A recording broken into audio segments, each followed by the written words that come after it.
Bab 5. Lembaga Kemasyarakatan. G. Ringkasan dan masalah. 1. Di antara para ahli atau sarjana sosiologi, belum ada kata sepakat perihal istilah Indonesia yang tepat untuk social institutions. Beberapa istilah telah dikemukakan antara lain pranata sosial dan bangunan sosial. Dalam tulisan ini dipakai istilah lembaga-lembaga kemasyarakatan. Oleh karena istilah ini lebih menunjuk suatu bentuk dan sekaligus juga mengandung pengertian-pengertian yang abstrak perihal adanya norma-norma dan peraturan-peraturan tertentu yang menjadi ciri daripada lembaga tersebut. Manakah yang merupakan istilah paling tepat? 2. Lembaga kemasyarakatan adalah himpunan daripada norma-norma dari segala tingkatan yang berkisar pada suatu kebutuhan pokok di dalam kehidupan masyarakat. Wujud yang konkret daripada lembaga kemasyarakatan tersebut adalah association. Sebagai contoh, universitas merupakan lembaga kemasyarakatan, sedangkan Universitas Indonesia, Universitas Pajajaran, Universitas Gadjah Mada, Universitas Airlangga, dan lain-lainnya adalah contoh dari association.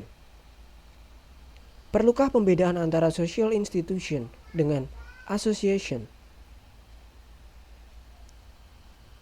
3. Lembaga kemasyarakatan pada dasarnya mempunyai beberapa fungsi, yaitu A. Memberikan pedoman kepada anggota-anggota masyarakat bagaimana mereka harus bertingkah laku atau bersikap di dalam menghadapi masalah-masalah dalam masyarakat yang terutama menyangkut kebutuhan pokoknya. B. Menjaga kebutuhan dari masyarakat yang bersangkutan. C. Memberikan pegangan kepada masyarakat untuk mengadakan sistem pengendalian sosial, social control, yaitu artinya sistem pengawasan daripada masyarakat terhadap tingkah laku anggota-anggotanya. 4. Supaya hubungan antara manusia di dalam suatu masyarakat terlaksana sebagaimana diharapkan, maka diciptakanlah norma-norma di dalam masyarakat yang mempunyai kekuatan mengikat yang berbeda-beda. Untuk dapat membedakan kekuatan mengikat daripada norma-norma tersebut, dikenal adanya 4 pengertian, yaitu A. Cara, usage. B. Kebiasaan, folk ways. C. Tata kelakuan, mores. Dan D. Adat, customs. Masing-masing pengertian tersebut di atas mempunyai dasar yang sama, yaitu bahwa masing-masing merupakan norma-norma kemasyarakatan yang memberikan petunjuk bagi tingkah laku seseorang yang hidup di dalam masyarakat. Bagaimanakah membedakan norma-norma tadi? 5. A. Cara, usage, menunjuk pada suatu bentuk perbuatan. B. Kebiasaan, folk ways, adalah perbuatan yang diulang-ulang dalam bentuk yang sama. C. Tata kelakuan, mores, merupakan kebiasaan yang dianggap sebagai cara berperikelakuan dan diterima norma-norma pengatur. D. Adat istiadat, custom, adalah tata kelakuan yang kekal serta kuat integrasinya dengan pola-pola perikelakuan masyarakat. Bila adat istiadat dilanggar, maka sanksinya berwujud suatu penderitaan bagi pelanggarnya.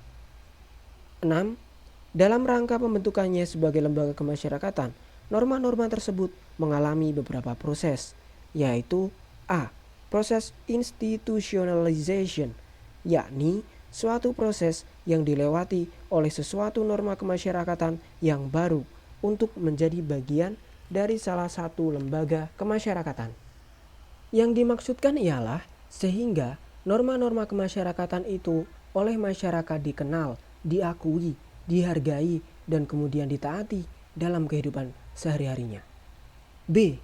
Norma-norma yang internalized, artinya adalah bahwa proses norma-norma kemasyarakatan tidak hanya berhenti sampai institutionalization saja, akan tetapi mungkin norma-norma tersebut mendarah daging dalam jiwa anggota-anggota masyarakat. Apakah syaratnya agar terjadi internalization? 7. Supaya anggota-anggota sesuatu masyarakat menaati norma-norma yang berlaku, diciptakan social control atau sistem pengendalian sosial yang merupakan segala sistem maupun proses yang dijalani oleh masyarakat, selalu disesuaikan dengan nilai-nilai dan kaidah-kaidah yang berlaku dalam masyarakat. Social control dapat bersifat A. Preventif, garis miring, positif. B. Represif, garis miring, negatif. Manakah yang paling efektif? Bagaimanakah cara-caranya? 8. Alat-alat pengadilan sosial dilakukan dapat digolongkan ke dalam paling sedikit 5 golongan, yaitu A. Mempertebal keyakinan anggota-anggota masyarakat akan kebaikan norma-norma kemasyarakatan. B.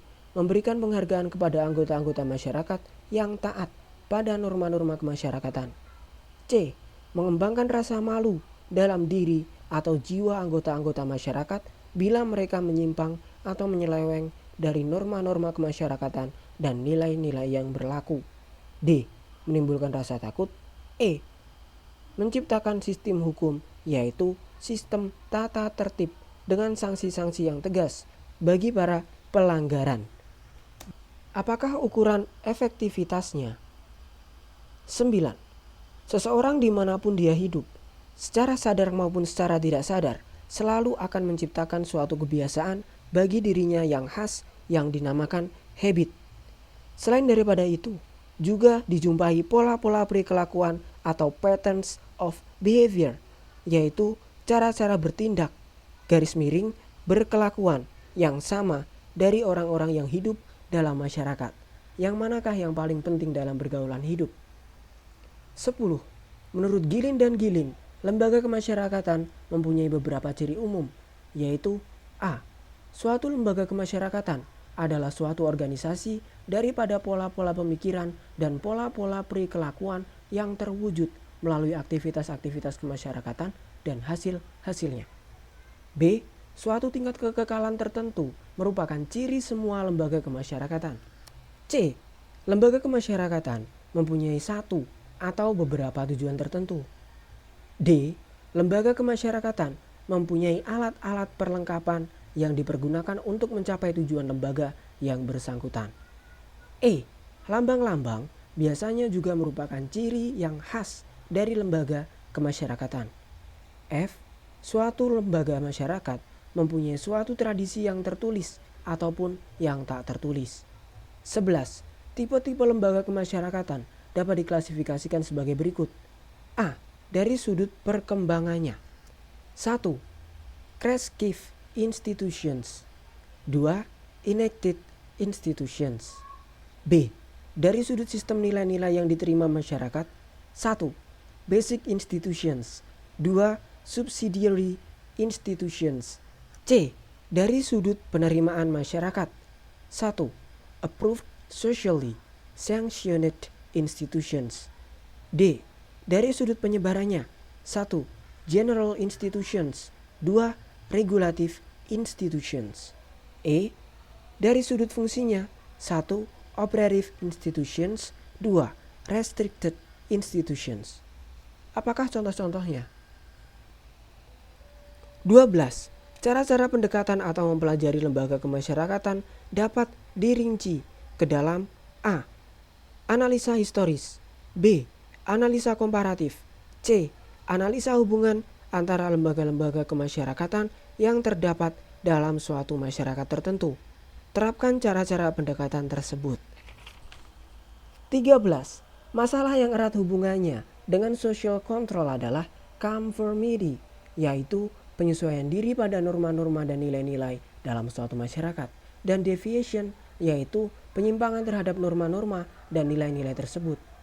Conformity biasanya sangat kuat dalam masyarakat-masyarakat yang tradisional, hal mana dalam masyarakat di kota-kota seringkali dianggap sebagai penghambat kemajuan dan perkembangan. Secara lebih mendalam lagi, Robert K. Merton telah menelaah soal conformity dan deviation dengan menciptakan diagram Merton yang menggolong-golongkan tindakan-tindakan manusia, tujuannya, serta cara-cara mencapai tujuan tersebut.